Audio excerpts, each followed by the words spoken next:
Play-in? Play-in? No, this team ain't making the play-in. Playoffs! Ugh, playoffs. Everybody wants in. Everybody wants to be in them, but not all teams can do it. I can do that too. Nobody gives me the chance. We are going to bring in the guy right now who really knows and covers and watches the Mavs themselves, Tim MacMahon. And I'm going to ask you, Tim, what's going on in Dallas? Here's the question with the Mavericks. They owe a top 10 protected pick to the Knicks, the last piece of the Kristaps Porzingis trade. Are they giving that pick up this year, or are they going to draft in the top 10? That's the biggest question for the Mavericks as far as where they land in the standings at this point, or in the lottery. Listen, nobody with a reasonable mind thought the Kyrie Irving trade boosted them to being legit contenders. But I didn't see this coming. I did not see them being the 11th place team and 11th in the lottery odds. When the trade happened, what were your immediate expectations? And then what were the most surprising parts of the recent struggles we're seeing from them? My immediate expectation was that the Mavericks were going to be one of the best offensive basketball teams that we've ever seen, and that they better be, because you knew this was a bad defensive team that got worse, right? Dorian Finney-Smith was their best overall defender. He went to Brooklyn in a deal. It was already a team that was small. It was a small team that got smaller, a bad rebounding team that got worse. Like I said, a bad defending team that got worse. And their offense has been good, but not good enough. The offense had to be historically elite.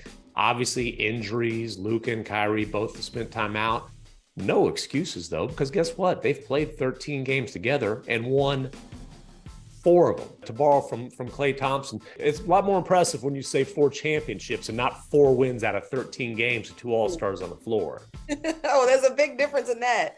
Sheesh. Okay, so recently in an interview, Kyrie was quoted as calling this all a bit of a cluster right now, to be honest.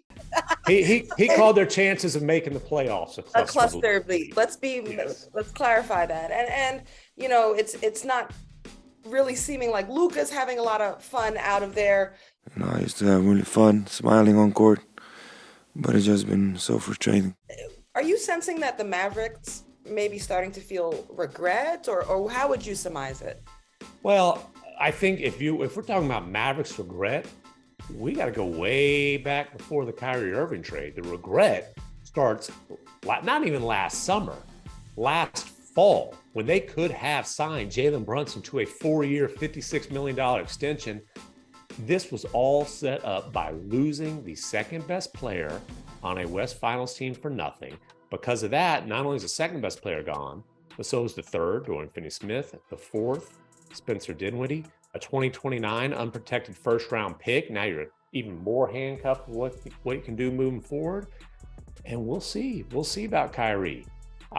Will he re-sign this summer? Boy, it's a big question mark. There's 2 question marks. 1, will he? 2, how much and how long? How much is max? How long? I'm just taking it 1 minute at a time. You know, wrapped in all of the Kyrie talk, he often gets a lot of flack.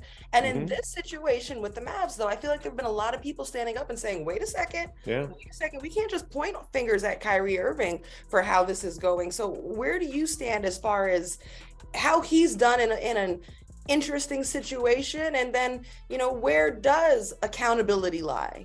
Kyrie's track record obviously is what it is. He's not going to get benefit of the doubt from a lot of people because of the way he left Cleveland, the way he left Boston, the way he left Brooklyn.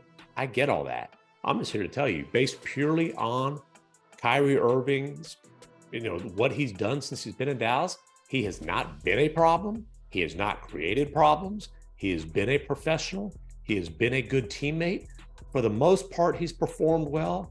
He has not been the problem. He just hasn't been the solution. Ooh, that's a bar.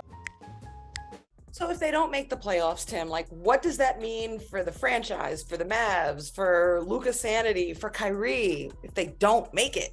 I don't want to speak for Kyrie. He's going to be asked that directly soon. We'll see what he says.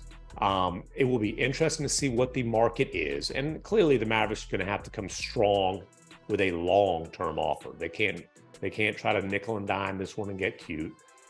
Is it going to get to a point where Luka looks around and says, man, like I gave it a good run here in Dallas, but it ain't happening.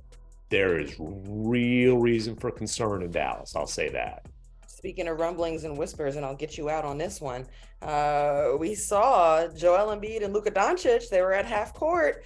They were having a long conversation. People were kind of like, what was going on right there? So I'm gonna ask you, what do you think they were talking about? Maybe making dinner plans? Before the speculation runs too crazy, the Sixers don't have the assets to make a deal for Luka Doncic. The Mavs sure as hell don't have the assets to make a deal for Joel Embiid. So if this was about teaming up, maybe the conversation was something like, hey, let's meet at Madison Square Garden. But, could have just been, hey, Luka, the Mavs are heading for a few nights in the South Beach. Luka might have just been asking Embiid if he had any restaurant recommendations, for all we know. Hey, for all we know. And you know us, we're not one to speculate. Never, ever. Don't want to get myself in any trouble. Anyway, it was great hanging out with us, Tim. And thank you for telling us what's going on in Dallas. It ain't good.